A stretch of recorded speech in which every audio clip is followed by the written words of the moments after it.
This is the Guild of Natural Science Illustrators virtual conference, and we are here kicking off the session for Creativity in the Time of COVID with Katie Schuler. Katie Schuler is a documentary filmmaker. She's worked with the likes of National Geographic, the BBC, HBO, PBS, and the Smithsonian. And she's here today to talk to us about a film that she made about pangolins. She will also talk a little bit about her journey from science illustration to documentary filmmaking. So Katie, we're delighted to have you here kicking off the conference. We're so excited, and I will hand it over to you. Awesome. Thank you so much. This is such a pleasure to be able to speak with all of you. I'm just so chuffed to interact with all of you and to have this space. Thank you, everybody, to all the organizers for all the hard work. I know it takes a lot to move things onto the virtual space. So, congrats and hats off to you for all the organization required to put this together. Awesome. I'm already seeing comments coming in here. So today I will be talking a little bit about my work and kind of how that has evolved over the years. And then we'll do some fun director's commentary over a couple of films. I've actually made a couple of Pangolin films now, with more on the way. And then I really am excited to take some questions and hear what you guys want to learn more about. So I'm going to go ahead and share my screen. I've got a little presentation to start here. Pangolins. They're caught for traditional medicine, and they're now dubbed the most illegally trafficked mammal in the world. And they've sort of become these global icons as animals who face extinction as a result of the illegal wildlife trade. The first time I ever made a film about this animal, I was in the Philippines, and it was kind of my first introduction to that animal. But it led me down this incredible journey where I would eventually sort of become a strange sort of expert on this animal. And then it eventually led to a National Geographic storytelling grant that focused specifically on the illegal pangolin trade from Africa to Asia, and the incredible research being done to design conservation strategies. This grant was a dream fulfilled, and so I had a lot of pressure to do right by it. And that's right around the time I started losing cameras. So this camera that you see, for example, was seized by the Nigerian military police right before the presidential election, which was kind of a dangerous time to be there. And they erased my memory card. This camera that is not pictured here ended up at the bottom of a swamp forest, submerged in 5 feet of water. And then this camera, which I spent months trying to build, it was the first of its kind, designed specifically for a pangolin to wear, ended up slipping off the pangolin and was instead being worn by a tree branch 30 feet above my head.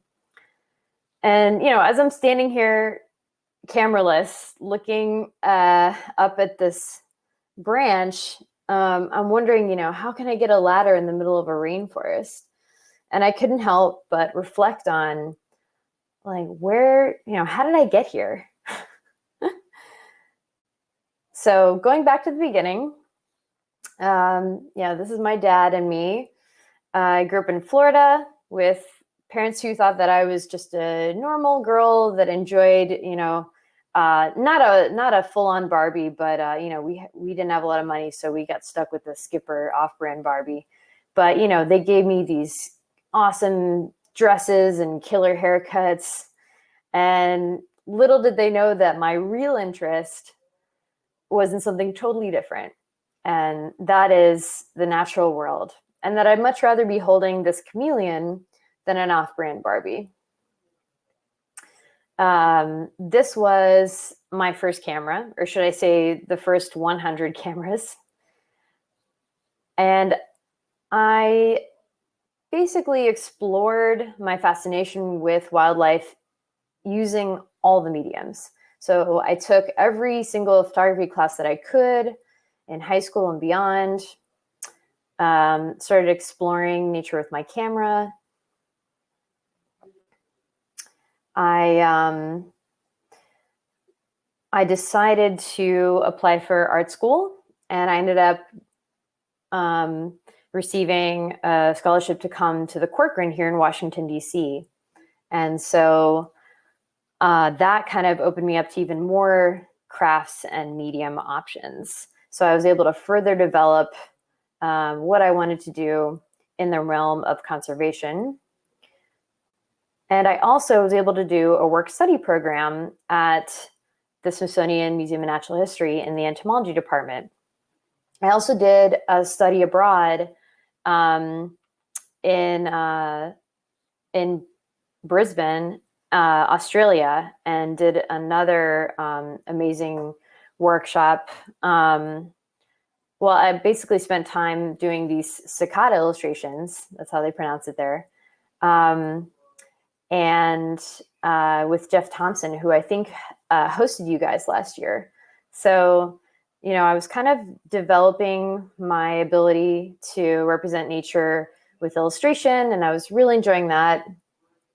But there was something that was sort of missing for me, and I wanted to explore further. So I kind of got into the digital realm, and I was doing digital illustration. So here's some like funky little infographics and a little meme for Valentine's Day. I also started working in animations. So I would make illustrations for different animations to, you know, some that appealed to kids and different age groups. I even dabbled in sculpture. Actually really love sculpture. This was an interactive taxi cab in the Philippines that when you got inside of it, it educated you about ocean trash and how to limit your contribution to the trash in the ocean. And this was based off of a local species of darner fish. And they dubbed it the fish cycle, and it still operates today. But once I started using video as a tool, it kind of gave me that connection that I felt like I had been missing with my audience. And for the first time, I felt like my eyes had been opened. I got really lucky, and I received an internship at National Geographic. It was actually at a desk. So I didn't really get to wet my whistle for another couple of years. But over the course of my time there, I basically forced someone to let me go on my first expedition. And this is where I filmed some of my first stories in nature, about nature. And that kind of led to about 10 plus years of just doing that. So this is me filming in Peru out of a very small Cessna window, which is ill-advised. This is in Colombia, one of the highest coastal mountain ranges in the world. It's absolutely wonderful. If you're a fan of birds, definitely go to the Santa Martin Mountain Range. This is in the Arctic. We are following a pack of 6 wolves, the Alaskan Arctic. This was in that swamp forest. So this was kind of my desk. This is what my desk looked like for a couple weeks. And I just had to be very careful with my gear. And the socks are to prevent leeches from going up my pants there. This is what I found in my shoe one morning. Let's see if it'll play. I actually love spiders. And I used to do I used to be an interpreter at the Orca and Insect Zoo at the Smithsonian and do tarantula feeding. So this was not very upsetting for me, but I really didn't want to squish them because they're very delicate. So I'm happy that he came out of my shoe unscathed. So kind of, I guess in 2015 was when I was introduced to pangolins. I received a fellowship, a Henry Luce Fellowship, to spend a year in the Philippines to focus on conservation storytelling. And this subject kind of fell in my lap. And what I realized is that my niche in terms of storytelling wasn't just about wildlife and nature. It was about the intersection of people and nature. And that's kind of where my storytelling really was able to communicate the nuance of conservation and how it works in today's ecosystem, and that made the most sense for me moving forward. So that's a little, that kind of sums up, that kind of brings us to, where we're at today.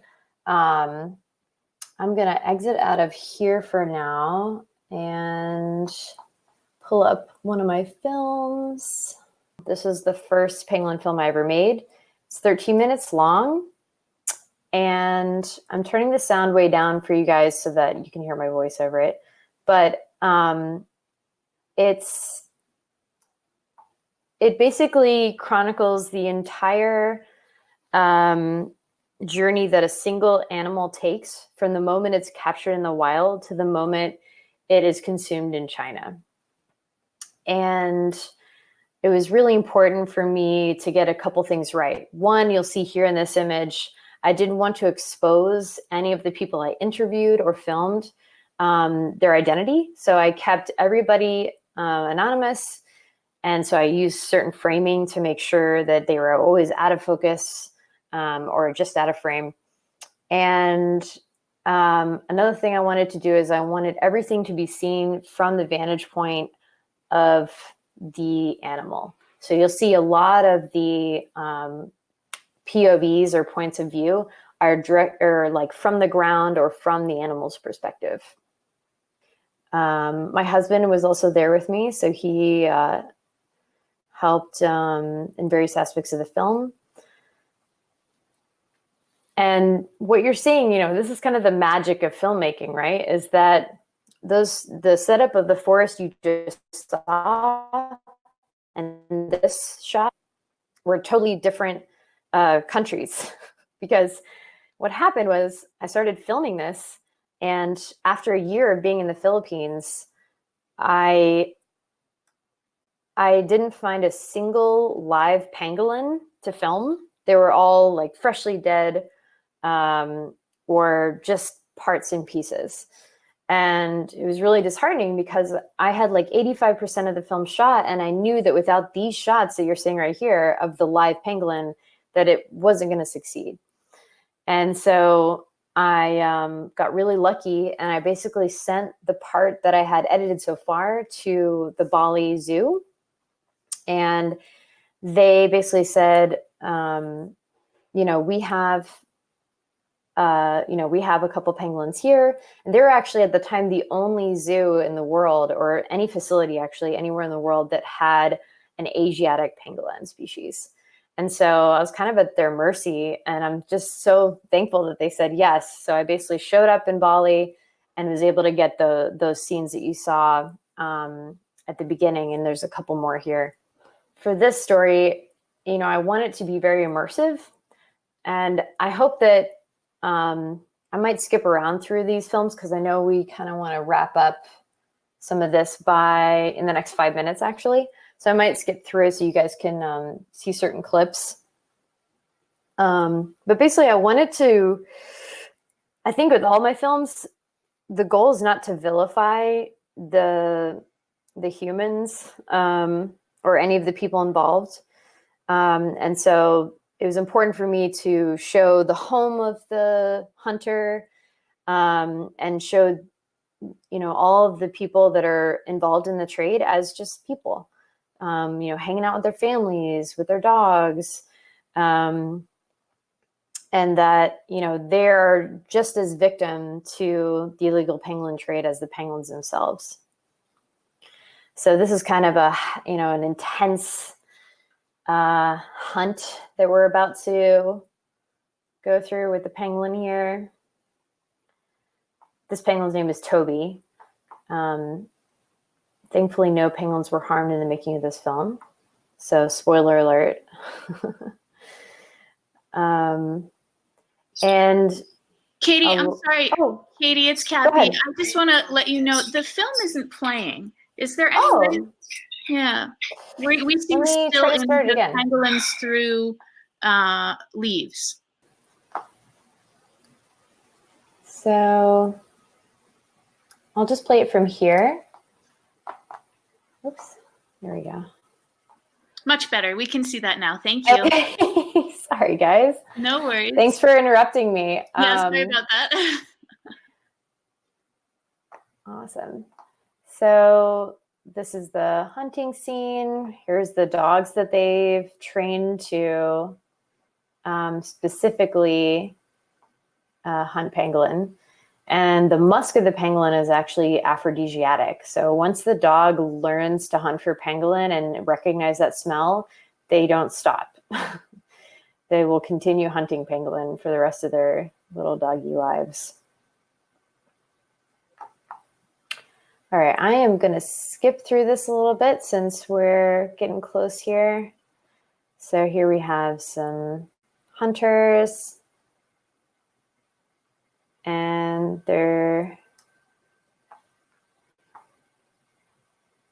you can see this rolling. This is like one of the coolest features of the pangolin, is that when they feel threatened, they roll into a protective ball.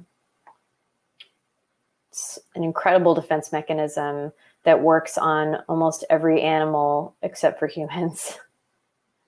So here they are. There's a little graphic scene here. Here's a good example of a point of view. We're seeing things from the animal's perspective. And so we have the pangolin being slaughtered and butchered, which is a recreation. I got really good at making fake blood, you guys. Here's the processing of the pangolin. And this is all real. This was like, when we showed up on location, this was actually there, just like freshly, somebody had just had a fresh pangolin skin, which is awful, but is a reality for these people. And so then it goes on this journey where the hunter gives it to his son to drop it off at his uncle's on his way to school. And then here he is with the uncle. Then the uncle takes the scales to a port and hands it off to a small ship. Then it gets transferred to a larger ship and arrives in China. And this is where you get the final consumption at a restaurant, a fancy restaurant. So in terms of pangolins, there's both the meat side and the scales side. So although they are consumed, their meat is consumed as a delicacy, in large part, the reason why their demand is so high is being driven by the need for the scales, which is for traditional Chinese medicine. And they say that can fix all kinds of ailments. It's actually the same material, keratin, as rhino horn. So it's like your fingernails and your hair. It's literally the same substance.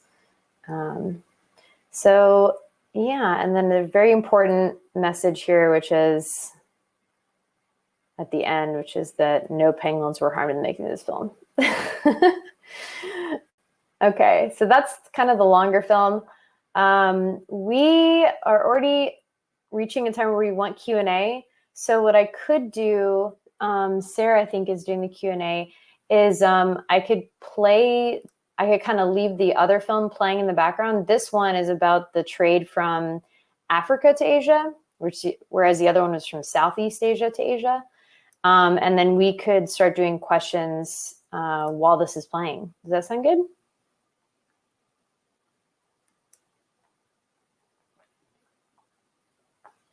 Sounds great. Sorry, Katie, it takes me a minute to untoggle my mic. Oh, all good, all good. I'm inviting Sarah up on the screen now so that okay. You should be able to see her in just a moment when she accepts, and she'll be able to take questions. Awesome. Okay, cool. Thank you. Thank you. That was really fascinating. Those images are just gorgeous. Oh, thanks. Yeah. They're very charismatic little creatures. Yeah, I'm sorry that there's a situation that makes you need to make a film about them. Yeah, well, multiple films. Right. But yeah. So can everyone hear me? Okay. Can you hear me, Katie? Good. Mm-hmm. Okay. Well, then I assume everyone else can. Let's hope. So there's several really good questions, and we'll try to get to a few of them, and then we'll move on so we don't get too far off schedule. But one of the questions that people have is, now that travel is restricted because of COVID, are you able to continue creating and storytelling through video? Are you able to get to the locations you need to, or what's your schedule right now? So there's a lot of different things happening. One is there are a lot of countries that have closed off their borders to the US.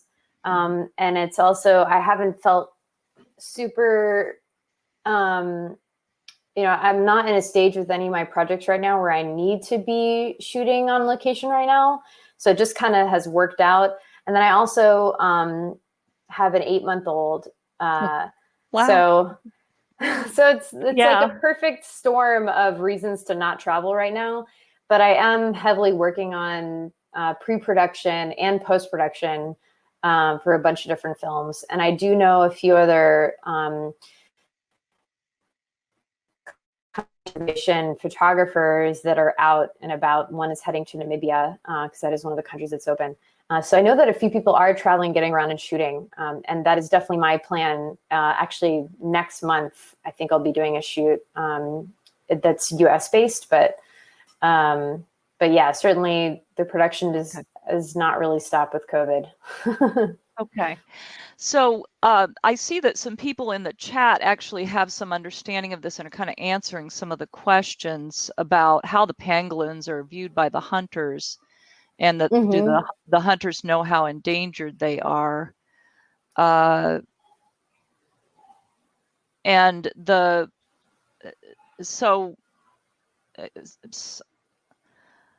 People are kind of answering in the chat. I don't know if you want to just take a quick minute to address that, or how the traders feel about the animal. Yeah. I think that, something, if you guys get a chance to watch the second film that you're seeing, that one actually focuses a lot on that. This is actually an image of a trader right here. And he, in this piece talks about how a single pangolin sale is only going to, enable him to buy 1 bag of rice for his family that only lasts about a week. So, these people are struggling to just, feed their families. And I think where it's, of course, important to educate everyone as much as we can about this animal. And that's what we did as we were making this film. We would educate various people that we met. But it's funny, like in Nigeria, Lagos, Nigeria, where this one is filmed, a lot of people don't even understand the concept of extinction. They always just imagine that God put the animals on the earth for us and they will always be there and they will, nothing goes extinct, and that's silly. And yeah, so there's kind of some of that aspect where people just don't have, they don't have like the knowledge. And so like this character, Marco Fua here, he is our hero in this story. He goes out of his way to educate folks in Lagos and the broader Nigeria about pangolins and other animals that are threatened. And he actually goes to the markets you'll see here, and he finds pangolins, kind of builds relationships with different sellers and convinces them to give him pangolins, especially the babies that they can't really sell for a lot of money, or ones that are injured. And he takes them, rehabilitates them, and then re-releases them with tags in a protected area.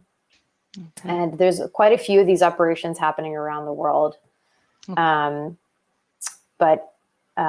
Yeah, so that was kind of a long-winded answer to your question. Sure. So in one sentence, if you can, do you feel that pangolins can be saved? I hope so. There's a lot that's been happening with COVID and pangolins. You know, they were implicated as being an intermediary vector for the virus.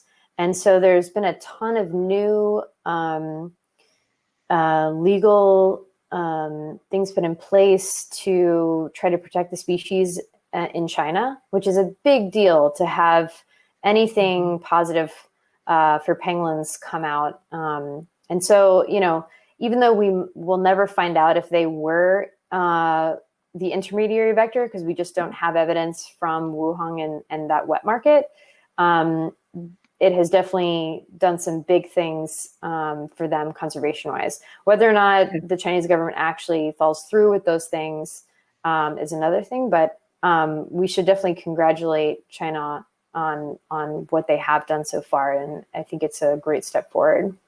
Okay. We have a lot of good questions for you. Are you okay with us passing them along to you and kind of putting them in some different forums so that people can see your answers later on? We'll give you a little chance, you know, a week or two to respond. But, well, Katie, thank you so much. Awesome. Thank you, Copy. Thank you, Sarah. Thanks, everybody. Thank you so much.